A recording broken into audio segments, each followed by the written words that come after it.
This is Dispatches from Myrtle Beach with Charles Neal and my son Link from Good Mythical Morning. How you doing, son? I'm doing good. It's great to see you, Dad. Here we are. We're in May. At least we're in the May time frame because this comes out May 5th. Oh, is that Cinco de Mayo? Yes, it is. Yes, I think it That's is. exactly what that means. May 5th, Cinco de Mayo. Happy Cinco de Mayo. Oh, Cinco de Mayo to you too. For those who celebrate. We got to make sure we grab some sort of a taco or something. What's your favorite Mexican food? Well, I like tacos and burritos. All right. And I like them taco salads too. Oh, I'm just going to say guacamole across the board. Guacamole. Tomato-less guacamole. That's my favorite. The way Chipotle makes it. I didn't know guacamole had tomatoes in it. Sometimes it does.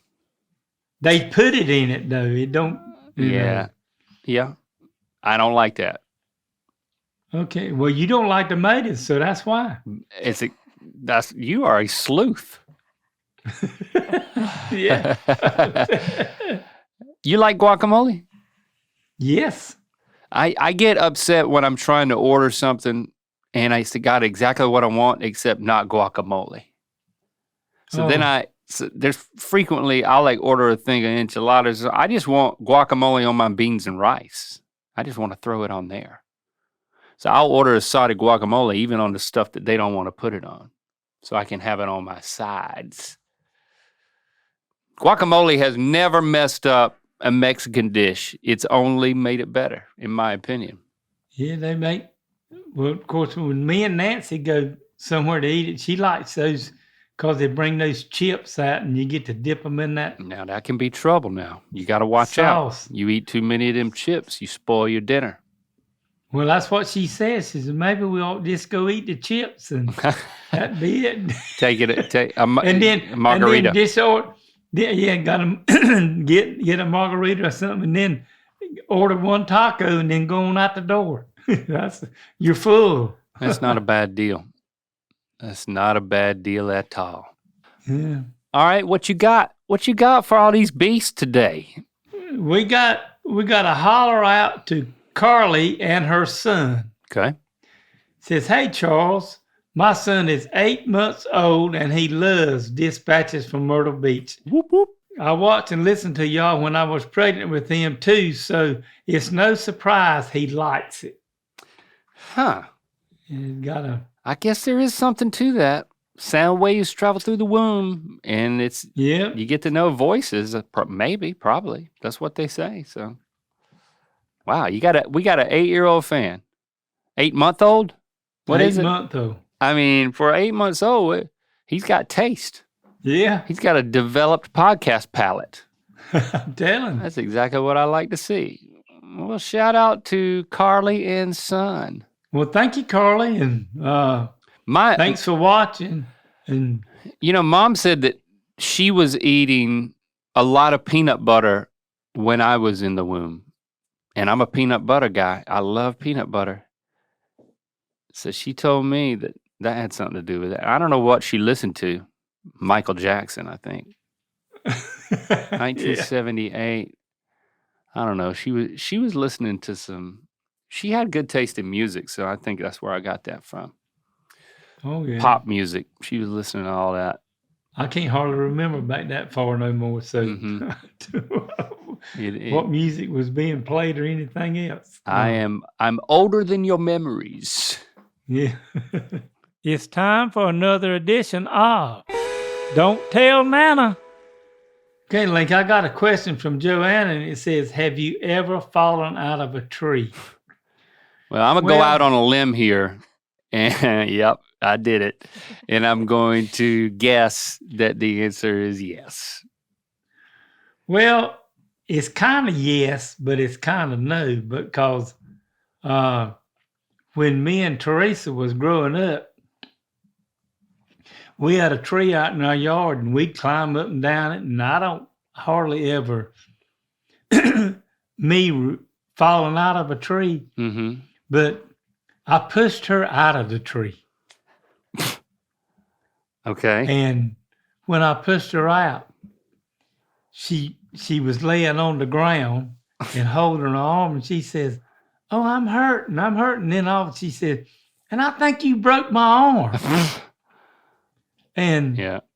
sure enough, I pushed her out of the tree and broke her arm. and we were our house was right beside where the tree was at, and Mama worked right next door at the dentist office.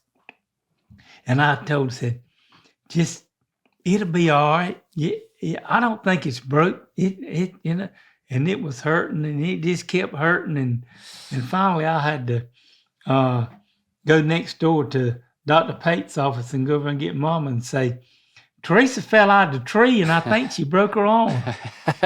Fell out of the tree. It wasn't me. Fell out of the tree. Uh-huh. And so I finally, after we went to the doctor's office, walked right down the street to Dr. Pede's office. No, Dr. Williford's office. Okay. And he checked her arm, and sure enough, it was broke. And I'm pretty sure that he couldn't fix it, and they had to call Daddy then, because they had to take her to the hospital, and they had to fix it. And how old was she? Probably 10. So, are you saying that Nana doesn't know you pushed her out of the tree after all these years? I don't think she really knows. Well, we can go one of two ways with this. We can toe the line and say, don't tell Nana.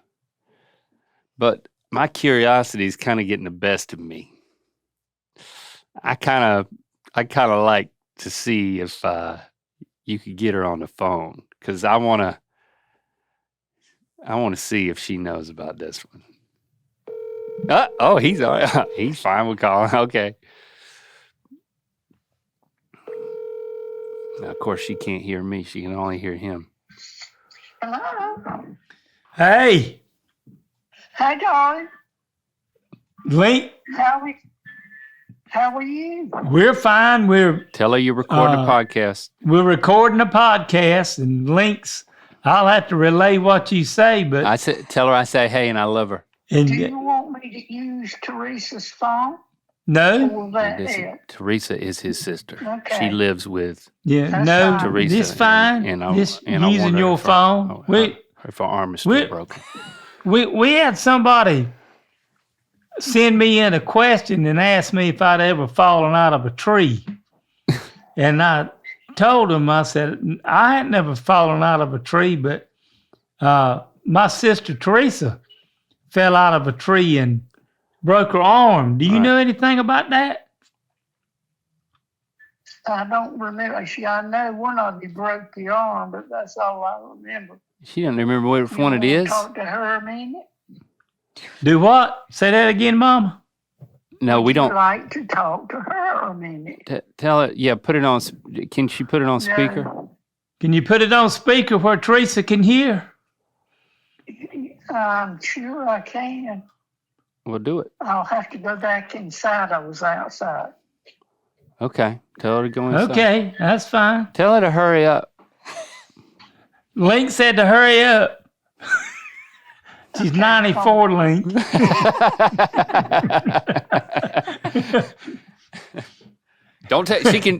She can take up for herself, Dad. Yes, he can. She didn't even hear you say that I told her to hurry up. Hello? Hey. Tell her this is being recorded. You got it on? You're being recorded, and you're on the podcast. Have you got Mama's phone? Can you put it on speakerphone? Hold on a second. Let me see if I can figure it out. Tell her to hurry up. Link said to hurry up.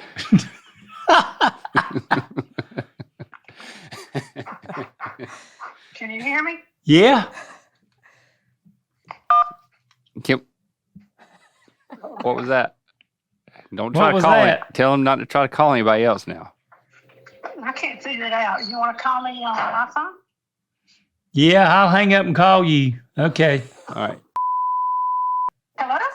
Hey, Hey, So can ask Mama her, hear put it, you? Put it on speaker. You got it on back in the speakerphone? house. I can go back in the house with her there. Yeah. Okay. Everybody wants to go outside to talk on the phone. Go ahead. She can hear. All right. So Okay, so I asked, somebody asked me a question, had I ever fallen out of a tree?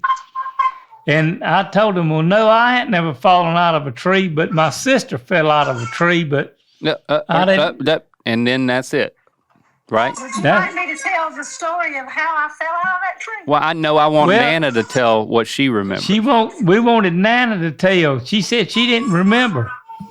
I didn't remember falling out of the tree, but Charles was shaking the tree, and she fell out and broke her arm. So, And I remember that we had to take her to Dr. Williford. yeah, Dr. Williford getting some shout outs today. So, Dad, ask her. Hold on. Ask her why she thinks that you shook the tree. Mama, Link wants to know why you think I shook the tree. You were shaking the tree, and it was slick, and she fell out. You also asked me not to tell, and for you, Teresa, not to tell. See, I was already at work, and Dad was at work, and you were in the bed when I got home, and that's when you finally had to tell me that she'd hurt her arm. And how did she find out that you were the one who behind it? But did I ever admit to it to Daddy? And did me and Teresa keep the secret? No, he found out because she was in the bed crying that there was something wrong. Oh, so she tattled on you. That's when. Ask her if she tattled. So Link said, did you tattle on me? I did not tattle on you. I told him that I fell out of the tree. That's what I thought. And he asked you, did you know anything about it? So they just, Dad, no one tattled on you. They just knew that you were behind it somehow. Yeah, that's right. Yeah, that's what I thought, because I didn't think you ever told nobody till we got older. And ask her how her arm is now. Teresa Link wants to know how your arm is now. Okay, I just broke it. I had to put it where it cast. All right. Well, ask either one of them if they want to go climb a tree. Well, either one of y'all want to, Mama, you want to go climb a tree when I'm there now? Me and Teresa. I couldn't get up in it if I tried. All right. Well, so it sounds. I will not climb a tree anymore. No. It sounds like no one needed to tattle on you for them to know you were behind it. Tell them that. Yeah, that's right. Yeah, they always knew, because me and Teresa was kind of stuck together, and everywhere I went, we was together. So. And if something went wrong, who was behind it? Yes. I wasn't going to tell them who I loved the most. Who I loved the most was you.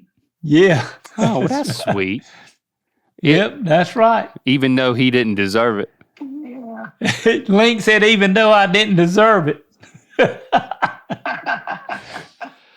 All right. Well, I'm glad we cleared that up. Nobody needed to tattle for everybody to already know. So this tells me that there's plenty of things that you didn't tell Nana that she already knew. All right. Well, we love you. Link said he loves you. No, I didn't. I love both of you and all your audience. Okay. I do love her, but I didn't say it. Well, say it. Tell her I love her. You already did, though. Okay, we will. All right. All right, tell him to make that baby shut up. Tell him to hurry up, make that baby shut up. So, Dad, that was Sloan. You're not keeping half the secrets you think you are, is what I've learned. I guess not. No, because if something happened when me and Teresa was growing up, they kind of knew I had to have something to do with it, one way or the other. Uh-huh. Yeah, so, but don't all you people that know me, don't tell Nana that if y'all know something I did that she don't know, don't tell her. Yeah, just stay out of it. It's time for another edition of I'll Help You Get Out of the Woods. I got one from Adriana. It says, my boyfriend and I have been dating for 8 months, but he's never posted me on his Instagram. He says he likes to keep things private, but he posts everything else. His food, his friends, even his dog. I brought it up and he said, why does it matter? I don't even know how to explain why it matters, but it does. Is this a red flag or am I overthinking it? Oh, Lord, Adriana.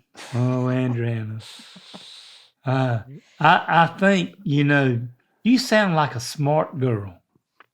And I think you figured this out right by yourself. I don't even know if I need to help you or not, but I'm going to help you. I'm going to help you. Oh, okay. I'm going to try to help you. Okay. This is just what I think.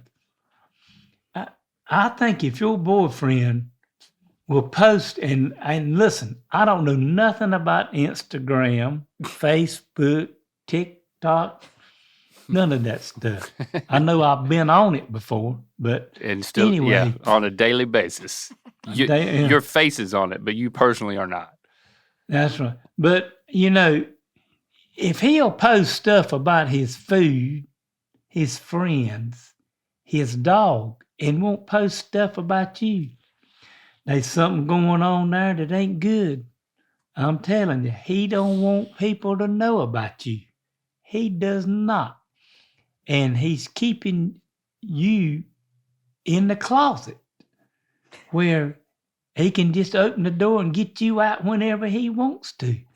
And I think, if it was me, I'd post something on Instagram myself that I was, and take this, I was his girlfriend, but I ain't his girlfriend no more.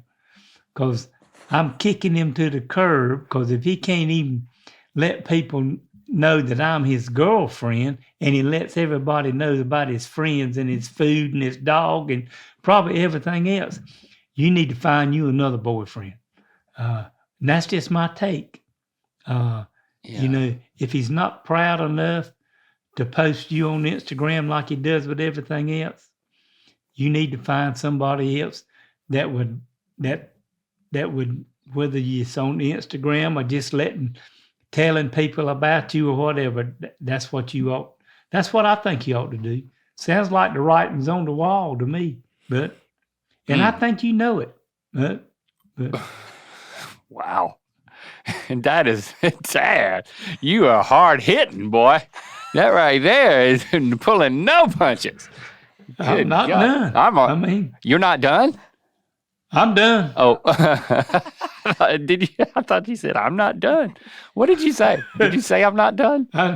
No, I'm done. Okay, I'm done with Adriana, but okay. Well, I'm trying to come up with something else that could be going on because I'm starting to feel bad if you're breaking up this couple. 8 months is, in the scheme of things, is not a long time. And if she's sent the message that she's comfortable being on his Instagram, sometimes you might not want to post. Like, I don't post a lot on Instagram, and I don't post a lot of my private stuff. I don't put Christy on my Instagram a lot. She doesn't, it's like, honestly, because sometimes I do, but I'll always ask her, like, are you cool with this picture going up or whatever? Because she has opinions about it, and she doesn't want to be a public figure. So that's where she's landed. And then on an exceptional basis, I'll put things up there. But it's just simpler for me to keep it more of like just my own stuff. I've gone through periods when I've like posted my kids for different things too. I kind of pulled back from that too, so I would give a similar reason that he gave. It's like, well, for privacy reasons. But if Christy asks me, why don't you post me more? Then that's a signal to say she wants me to. And then that's the real test. After she asked the question, after Adriana asked the question, then if he continues to push back and not do it, I don't know. It just seems like that's the opportunity for him to be like, okay, now that I know that you care about it and that you're interpreting it this way, I'd be happy to post. It seems like that's the easy response. But that ain't what he said. But he's saying, like, I don't know why it matters. Yeah. I mean, that's like he's trying to not post anything about what's going on with them. Right. Yeah. She's basically requesting it. Yeah. So that's still my take on it. I can't come up with something else, something different. I mean, I don't know. Yeah. I'm not saying he's trying to keep his options open, but that's on the table. And that Adriana, I don't know if he watches Dispatches like you do, but maybe you ought to just set him down and show him that you sent this question in and let him see my answer and see what he says about it then. I don't know, but that's my feelings on it. I mean, I'm from the old school. I mean, if you're going to be dating somebody and you should let people know that you're an item for him. So right. Yeah. I got nothing. I got nothing that's going to help this guy out. I mean, maybe it's just, maybe he doesn't think they're at that point in the relationship. And he didn't want to say that. 8 months in, maybe you need to go a year in or something. If he thinks they're not as serious. Yeah. But you can always take them down. You can always take the pictures down later if you go your separate ways, so that doesn't hold much water. I got nothing for that guy. Yeah. But so you're saying they just need to break up. Oh, she needs to kick him to the curb. Oh, wow. Oh, yeah, all the way. That's my thinking. Okay. Yeah. One man's opinion.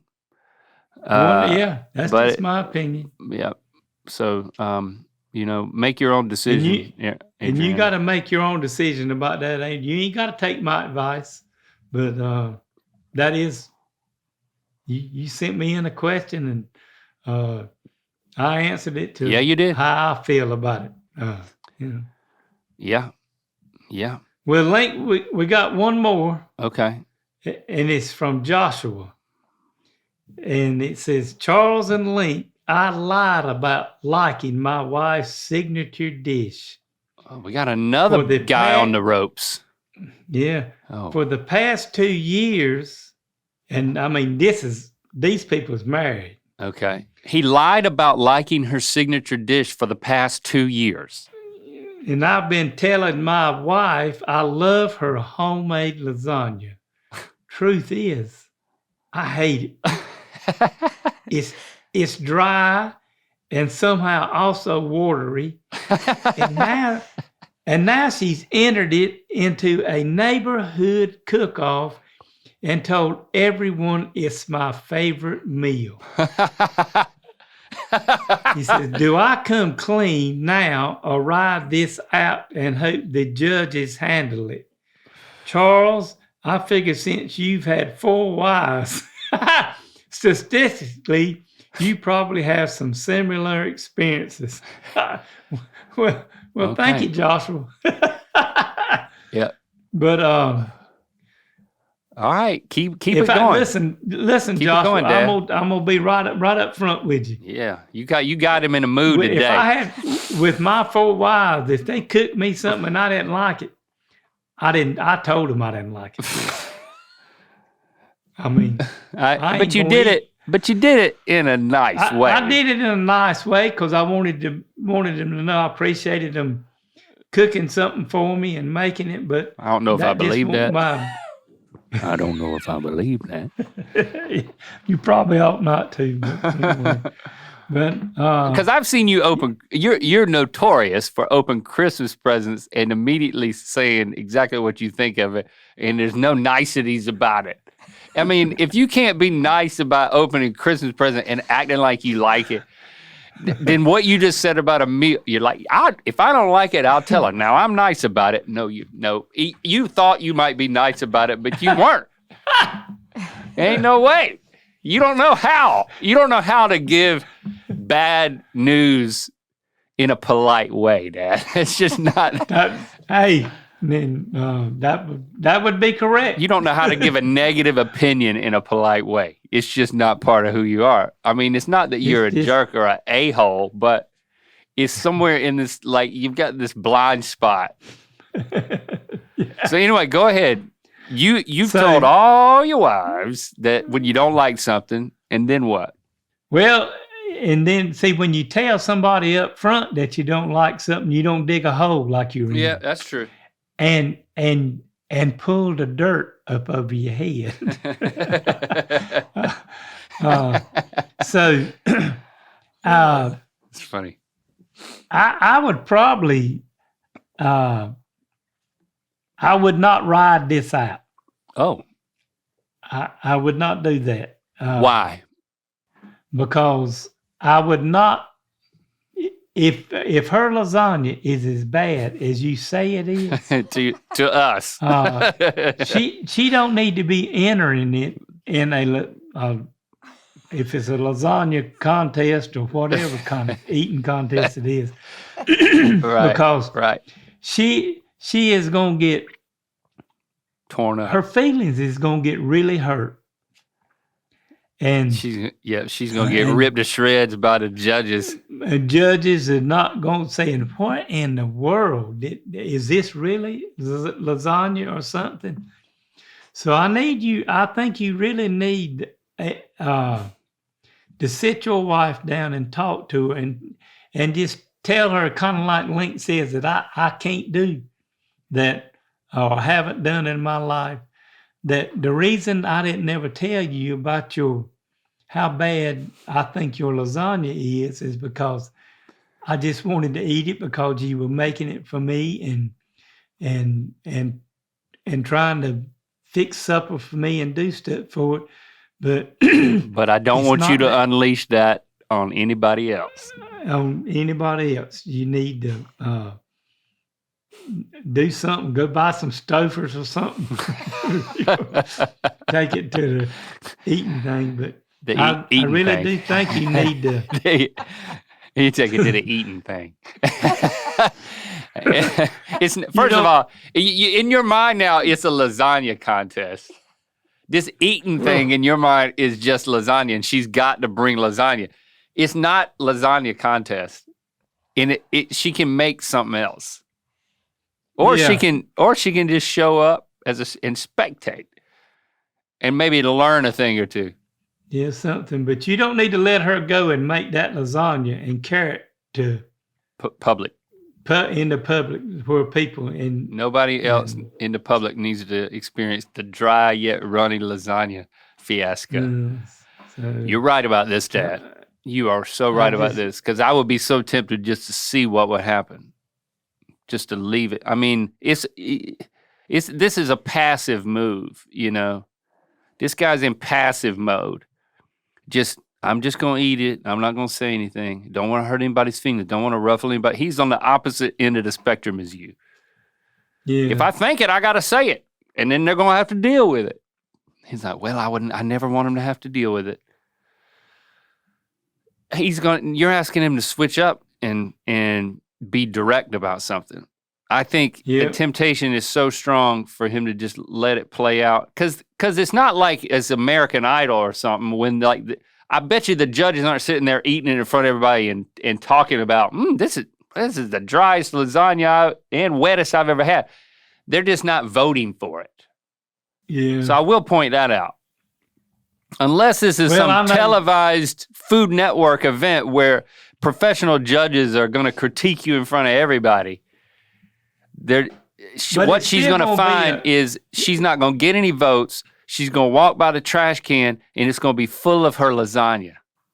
and then the other half of the pan is going to be untouched, and she can reach her own conclusions. That's what he's hoping for. And then what's he going to do? Well, I like it. You know?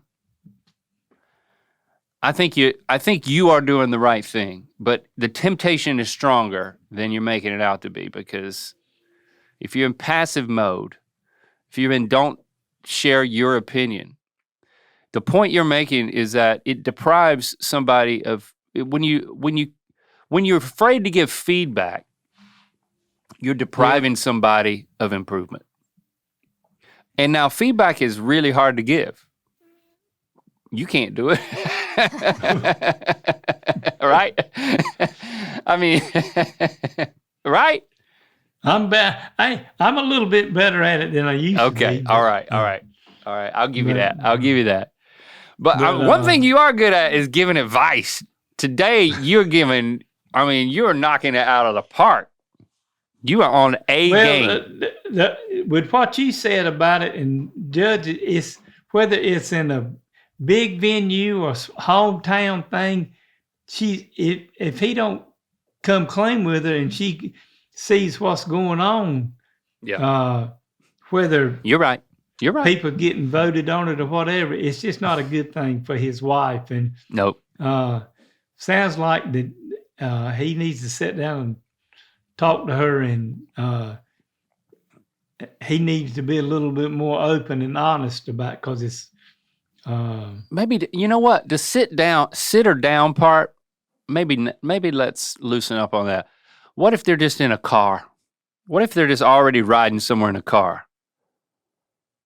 You know, that might make it easier. Hey, honey, lean back a little bit so I can see that side mirror. And by the way, I really don't think you should make that lasagna for the contest. Why is that? It's your favorite. Well, I gotta confess something. And you're just real apologetic. Yeah. I don't think it's gonna go over well. And then let her draw it out of you a little bit. Don't hit her over the head with it. Honey, sit down right here. I got to tell you something. I need to tell you that your lasagna sucks. No, see, you got say a little bit and then let her pull it out of you in the car while moving. That's the ticket right there. 1-2 punch. Charles and Link giving the good stuff. Look at us, boy. It's time for another edition of Myrtle Beach Mailbag. Link, I got one more email I got to slide in, and it's from Rhett McLaughlin. Okay. I didn't know he knew your email, but I guess he listens to the show. He says, hey, are you available right now? I need a quick favor but can't talk on the phone. Sent from my iPhone. Well, that sounds familiar. What? He wants to talk to you? What? Well, it sounds like something he must have seen that I sent to you before. I don't know what's going on here. I mean, you know, I have. Are you available? I need a quick favor. We can't talk on the phone. I don't know what's going on. Did you call? Did you talk to him? Did you reply? Well, I think he's kind of messing with me because of what I have sent you before.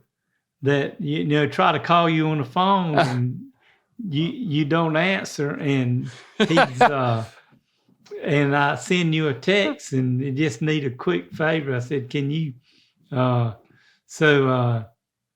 So yeah, I just send him a email or a text message and text him and tell him to text me and see what I can do. So that's it. That's what I think. I don't get it. I don't get it. All right. This is definitely a spam email. So please don't reply to it. It's someone pretending to be Rhett so that you reply.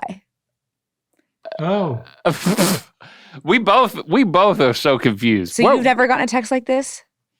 A text or an email? Yeah, a text I've or got email. This yes. it can be a text or email, but it'll say something like, "Are you available Yes, right now? I need a favor from Rhett McLaughlin." So don't Well, I reply to don't that. know. I mean, not whether it's from. We're both learning. Well, I mean, yes, we have. Several years ago, we got some stuff about linking his kids and stuff. Oh, and you on didn't my reply. phone. And me and Nancy was looking at it, and I said, "This just don't seem right." And so we called Christy, and Christy said, "Oh no, that's somebody trying to find out something." Oh, yeah. Instead of calling me, reply to this email, and then let's talk that way. Yeah. So that's a scam. And then we've had some. I've had some other ones. We're both learning something, Dad. I'm learning more than you. I guess it's because I don't really check my email. Yeah. Well, I mean, and I don't really. If I don't know who, most of the time my emails and stuff, I just delete them. So you thought that Rhett was wanting to talk to you, and now, so what we're learning is that this is not actually Rhett. Are you disappointed? Yes. Okay, well, I'll tell him. Maybe he'll email you. But it's all right. I mean, because you have to, I'm disappointed. You're disappointed. I'm confused. So now, when it's somebody though, I reckon it's something. It makes me realize I better be kind of like this AI stuff that you taught me with the people with 6 fingers. Yes. And all this stuff. Yeah. That if it's something from Rhett, that instead of me sending him something back to him, because I got his number. Yeah, just call him. If you want to talk to him, just call him. Tell him he hurt your feelings. Well, I mean, I'd text him and say, "Did you send me this message that you needed to talk to me?" And when he says no, then you say, "Well, that hurts my feelings." Oh no. That disappoints me. Then he'd probably tell me that it wasn't him, and I'd figure out it was a scam. It was somebody trying to find out something about it, just like some other stuff. So, but if you want him to email you, Dad, you're gonna have to ask him directly. I'm not gonna get in the middle of this. Okay. Well, I'm not gonna ask him because it wasn't him. Okay. It was. I know. We figured that out. We did, but it was not as easy as I think Logan thought it was going to be. No. Here we go. Thank you, Logan. I see, that's the reason you're so important to us. Keep us out of trouble. Those phishing emails. Well, Link, it was fun having you all here with us today, and we'll be back next week for another one. And don't forget to follow and subscribe whenever you get your podcast and on YouTube. And while you're at it, rate and review us on Apple Podcasts. And if you got a question, comment, or story you'd like to share with me, email me at ratherbeshagging53@aol.com. And y'all have a great rest of your week. And if you think it's Rhett, it's not. That's true. Love you, son. Love you. The Golden Tea of Mythicality is back, and we are giving away $50,000 in cash prizes. This week only, grab your tea for your chance to win at mythical.com! Must be a legal resident of U.S. or Canada, 18 years or older. No purchase necessary to enter or win. Sweepstakes run from May the 4th, 12 a.m. PDT to May the 8th, 2026, 11:59 p.m. PDT. Terms and conditions apply. Void where prohibited. Visit mythical.com for official rules.